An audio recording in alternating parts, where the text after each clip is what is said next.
सर्वसामान्यांच्या हक्काचा आवाज जागर जनस्थान। प्राणघातक धारदार कोयता बाळगून सिंहस्थनगर सिडको भागात फिरणाऱ्या एकाला गुन्हे शाखा युनिक 2च्या पथकाने 15 मे रोजी रात्रीच्या दरम्यान ताब्यात घेतले।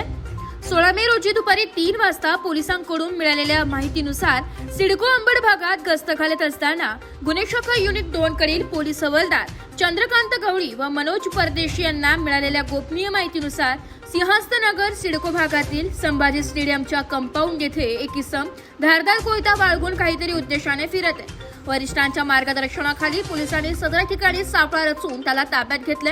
त्याची अधिक विचारपूस केली असता त्याने त्याचे नाव मंगेश उर्फ मुन्ना रमेश भालके, वय वर्ष 19, राहणार दराडे किराणा दुकाना मागे सिंहस्थनगर सिडको असे सांगितले।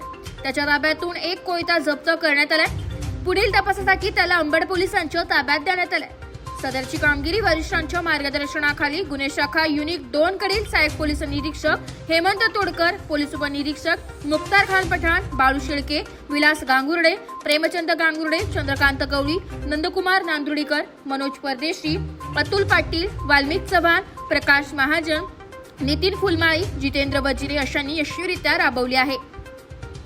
जागर जनस्थान करिता प्रतिनिधी संदीप नवसे, नाशिक।